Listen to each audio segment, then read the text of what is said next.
A neurocientista Tatiana Chernigovskaya, doutora em ciências biológicas e filológicas, afirma que a principal razão pela qual algumas pessoas envelhecem com clareza mental e vitalidade, enquanto outras sucumbem a declínios cognitivos, reside na forma como nutrimos o nosso cérebro.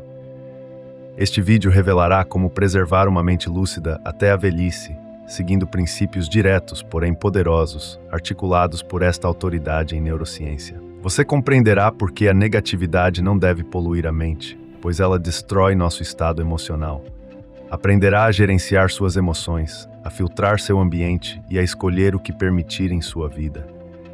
Entenderá a importância vital de aprender continuamente, praticar exercícios e manter o cérebro ativo para prevenir doenças neurodegenerativas associadas à idade. A doutora Chernigovskaya explica que o mundo contemporâneo se transforma com uma velocidade vertiginosa e a mente humana, por vezes, simplesmente não consegue adaptar-se a tempo. Isso gera um estresse constante que se estabelece como pano de fundo da nossa existência. Contudo, há uma solução. Até o final deste vídeo, você descobrirá como proteger-se desse impacto e preservar a clareza mental por muitos anos. Não ignore estas regras. Elas funcionam com 100% de eficácia. A negatividade é um obstáculo substancial na vida. Quando confrontados com algo desagradável, seja uma resposta rude no transporte público ou numa loja, o encontro com um vendedor ou cliente grosseiro, um desentendimento com colegas ou um comentário depreciativo de um vizinho, isso é frequentemente suficiente para desestabilizar o nosso dia e desviar-nos do ritmo habitual. Instantaneamente, incorporamos essas pequenas adversidades em nossa vida, remoendo-as, preocupando-nos e revivendo a situação repetidamente em nossa mente. Esta é uma particularidade inerente à natureza humana. Momentos de alegria são rapidamente esquecidos, enquanto eventos negativos permanecem vívidos na memória por muito mais tempo. Uma pessoa pode experienciar a influência de emoções positivas por, no máximo, um dia, após o qual o evento é esquecido. A menos que seja um acontecimento de significado global, como um pedido de casamento, o nascimento de um filho, a compra de uma casa ou uma mudança tão aguardada. Tais momentos são recordados por um longo período, mas as pequenas alegrias tendem a desvanecer-se rapidamente da memória. Em contraste, a negatividade persiste incessantemente em nossa mente. Podemos recordar um detalhe insignificante por 1 ou 2 dias, uma semana e, por vezes, até meses, revivendo-o em nossos pensamentos. Consequentemente, as emoções negativas exercem uma influência muito mais profunda e duradoura sobre nós. É raro que a negatividade se transforme num motivador para mudanças positivas. Na maioria das vezes, ao deparar-se com ela, a pessoa isola-se, desiste e começa a ver tudo sob uma luz sombria, permitindo que as emoções a arrastem para o fundo. Nosso cérebro, conforme reconhece a doutora Chernigovskaya, permanece em grande parte um mistério.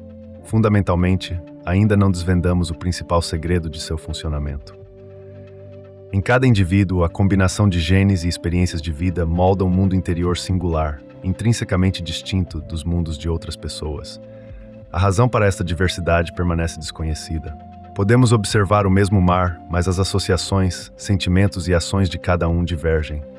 A frase "é de enlouquecer" era frequentemente repetida por Tatiana Vladimirovna durante suas palestras. Nosso cérebro não esquece absolutamente nada. Ele absorve tudo o que vê e ouve, e o que é absorvido torna-se parte integrante de nós.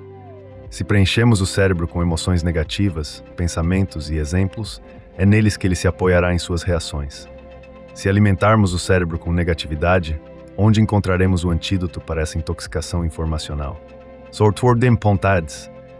Não usamos acontece em nossa mente. Portanto, ao menos, não devemos adicionar mais elementos negativos a ela. Isso se aplica a todos, independentemente da inteligência.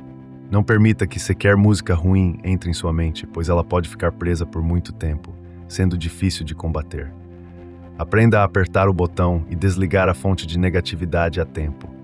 De acordo com o princípio do reflexo condicionado, se a informação negativa for excessiva, o cérebro conclui que se trata de um ambiente de sobrevivência e começa a adaptar-se, alterando o caráter e as ações da pessoa para que ela possa subsistir sob o constante assédio da negatividade. Então, o que fazer, considerando que cada um de nós possui um mundo interior único e em constante transformação? Podemos transformá-lo ativamente. Em vez de consumir notícias negativas, configure suas fontes de informação. Seja na internet ou na vida real, no escritório, entre amigos ou em seus hobbies, para que eventos interessantes e enriquecedores apareçam com mais frequência. Torne-se o mestre de suas próprias emoções. A capacidade de controlar suas reações às palavras ou ações de outras pessoas não é meramente uma habilidade, mas uma verdadeira arte. Não é por acaso que os aristocratas, desde a infância, ensinavam seus herdeiros a manter a compostura. Há algo profundamente racional e intrínseco nisso. Se você se percebe como uma pessoa emocionalmente reservada, é provável que tenha aprendido a suprimir suas reações e a mantê-las sob controle, mas ao mesmo tempo, talvez não saiba gerenciá-las de fato. A questão não é se a pessoa é fechada ou aberta, mas se ela reconhece suas próprias emoções. Se você compreende o que está acontecendo consigo, e isso pode ser genuinamente aprendido, então será capaz de controlar seus sentimentos. Isso não significa que você se tornará insensível. Pelo contrário, começará a experimentar menos negatividade, poderá alegrar-se com mais frequência, ser feliz e interessar-se por muitas coisas. Sua vida se preencherá de emoções positivas, você se tornará mais engajado em suas atividades e relacionamentos e começará a viver sua vida de forma mais plena. Essa é a essência. Gerenciar emoções é um processo que exige paciência, prática e trabalho contínuo sobre si mesmo, mas vale a pena. Você poderá viver uma vida mais feliz e emocionalmente saudável. Filtre aqueles que o atingem de forma zombeteira ou irônica, ou que desvalorizam suas conquistas. Não há necessidade disso. Deixe-o seguir para outras margens. Escolha cuidadosamente o que nutre seu intelecto. Livros, artigos científicos, publicações online, notícias construtivas, concertos, palestras, exposições. Isso não significa que você deva evitar completamente a negatividade, mas apenas manter-se afastado dela, pois ela não oferece nada à sua mente e ao seu coração além de vazio. Não se canse de aprender ao longo de toda a vida. A própria doutora Chernigovskaya, após concluir a faculdade de filologia, mudou radicalmente de direção, dominando biofísica, acústica, fisiologia e sensórica. Ela compreendeu que o cérebro não pode permanecer ocioso. Ele não necessita de um descanso prolongado, pois, caso contrário, nosso computador de bordo começa a falhar. As capacidades cognitivas são preservadas por mais tempo em idosos que continuam a estudar e a trabalhar, e estes muito raramente sofrem de demência senil, doenças de Alzheimer e Parkinson. Isso está intrinsecamente ligado à vasta quantidade de conexões neuronais presentes em seus cérebros. Se uma parte dessas conexões for danificada, o cérebro é capaz de redirecionar recursos para outras áreas, compensando a perda. Desta forma, a aprendizagem não só melhora a qualidade de vida, mas também a sua duração. Quanto mais você desafia seu cérebro, melhor ele funciona. Adicionalmente, a aprendizagem impede que você mergulhe na rotina, mantendo-o curioso e sedento por novas descobertas. Isso permite que você realize mais e sinta que cada dia foi vivido plenamente. Mas como exatamente isso funciona? Por que o cérebro, como um músculo, se fortalece quando é exercitado?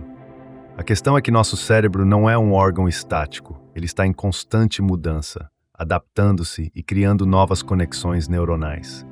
Esse fenômeno é conhecido como neuroplasticidade. Quando você aprende algo novo, seja um idioma estrangeiro, a tocar um instrumento musical, ou mesmo a resolver quebra-cabeças complexos, seu cérebro literalmente se reestrutura. Ele forma novas vias para a transmissão de informações, fortalece as conexões existentes e pode até mesmo reaproveitar as antigas que não são mais utilizadas. Mas o que acontece se você para de aprender? O cérebro começa a preguiçar. As conexões neuronais que não são utilizadas enfraquecem gradualmente. É como os músculos, se não forem exercitados, atrofiam. É por isso que é tão crucial desafiar-se constantemente. Não importa se você tem 20 ou 70 anos, seu cérebro está sempre pronto para novas conquistas. O principal é não deixá-lo estagnar. E aqui surge a questão: e se você sente que já atingiu um limite, que parece que não pode mais aprender? Isso é uma ilusão. O cérebro é capaz de muito mais do que imaginamos. Basta encontrar a abordagem correta. Por exemplo, tente aprender em diferentes formatos. Leia livros, assista a palestras, converse com especialistas, experimente. Quanto mais diversificada a sua experiência, mais novas conexões se formarão no cérebro. E lembre-se, aprender não é apenas sobre livros e cursos, é sobre a vida. Cada nova experiência, Cada situação incomum é uma oportunidade para seu cérebro se fortalecer. Portanto, não tenha medo de tentar coisas novas, mesmo que pareçam difíceis. Seu cérebro lhe agradecerá. Entretanto, a aprendizagem é apenas uma faceta da moeda. Para que o cérebro opere em sua capacidade máxima, ele necessita não apenas de atividade mental, mas também física. E é aqui que passamos para o próximo ponto crucial: o esporte. Dedique tempo à prática de exercícios físicos. Por mais trivial que possa parecer, a atividade física auxilia a desviar a mente de pensamentos negativos e alivia o sistema nervoso. Além disso, ao manter uma boa forma física por meio dos treinos, você cultivará uma notável confiança em si mesmo. Mas como exatamente o esporte influencia o cérebro? Por que a corrida ou a yoga podem torná-lo não apenas mais saudável, mas também mais inteligente? Tudo se resume ao fato de que a atividade física estimula a produção do fator neurotrófico derivado do cérebro, conhecido como BDNF. Este é um tipo de proteína que desempenha um papel crucial no crescimento e na manutenção das conexões neuronais. Simplificando, com o BDNF, seu cérebro literalmente floresce. A memória melhora, a concentração aumenta e a capacidade de aprendizagem cresce exponencialmente. Mas isso não é tudo. O esporte também ajuda a combater o estresse. Durante o esforço físico, o corpo libera endorfinas, os hormônios da felicidade, que não apenas elevam o humor, mas também reduzem os níveis de cortisol, o hormônio do estresse. Com treinos regulares, você se sente mais calmo e confiante. E se você não gosta de esportes, não há problema. O importante é encontrar algo que lhe agrade. Pode ser qualquer coisa: caminhadas ao ar livre, dança, natação ou até mesmo uma simples série de exercícios matinais. É fundamental que lhe traga prazer, pois se você se exercitar por obrigação, os benefícios serão mínimos. E mais um ponto importante: o esporte não é apenas sobre o corpo, é sobre disciplina, determinação e a capacidade de superar a si mesmo. Quando você estabelece metas esportivas e as alcança, você está treinando sua mente, o que impacta positivamente todas as áreas da sua vida. Portanto, não adie a prática esportiva. Comece com alguns minutos de exercícios pela manhã, uma breve caminhada, e você notará como não apenas seu corpo, mas também seu pensamento se transformam. Afinal, um cérebro saudável não é apenas o resultado da atividade mental, mas também um mérito da atividade física. No entanto, o esporte e a aprendizagem são apenas uma parte da equação. Para que o cérebro funcione em sua capacidade máxima, ele precisa de mais um elemento crucial: a alimentação correta. Sim, o que você come influencia diretamente o funcionamento do seu cérebro. Mas como exatamente e quais alimentos podem realmente torná-lo mais inteligente? Comecemos pelo fato de que o cérebro é um órgão de alto consumo energético, responsável por aproximadamente 20% de toda a energia que você obtém dos alimentos. Se você o alimenta com calorias vazias, doces, fast food, alimentos processados, ele simplesmente não conseguirá funcionar com eficiência máxima. Você terá mais dificuldade em se concentrar, em memorizar informações e em tomar decisões. Mas então, o que comer? Em primeiro lugar, seu cérebro precisa de gorduras. Sim, exatamente gorduras, mas não quaisquer gorduras, e sim as benéficas, como os ácidos graxos ômega 3. Estes são encontrados em peixes, especialmente salmão, cavala e sardinha, bem como em nozes e óleo de linhaça. Os ômega 3 são um verdadeiro material de construção para o cérebro. Eles aprimoram a memória, aumentam a concentração e até auxiliam no combate à depressão. Em segundo lugar, o cérebro necessita de antioxidantes. Estes protegem as células cerebrais dos danos causados pelos radicais livres. Onde encontrá-los? Em frutas vermelhas como mirtilos, framboesas e oxicocos, no chocolate amargo com teor de cacau mínimo de 70% e em vegetais verdes como espinafre e brócolis. E claro, não se esqueça das proteínas. Elas são essenciais para a produção de neurotransmissores, as substâncias químicas que transmitem sinais entre os neurônios. Fontes de proteína de alta qualidade incluem ovos, frango, peru, leguminosas e nozes. Mas e se você já consome todos esses alimentos e seu cérebro ainda parece lento? É possível que a questão esteja no seu regime alimentar. O cérebro anseia por estabilidade. Pular o café da manhã ou ter longos intervalos entre as refeições pode levar a picos bruscos nos níveis de açúcar no sangue, o que afeta negativamente as funções cognitivas. Procure comer regularmente, em pequenas porções, e não se esqueça da água. A desidratação é um dos maiores inimigos do cérebro. E um último conselho: não coma em excesso. Alimentos pesados, especialmente antes de tarefas importantes, fazem com que o corpo gaste energia na digestão em vez de no funcionamento cerebral. Um almoço leve e equilibrado em proteínas, gorduras e carboidratos é o ideal para um dia produtivo.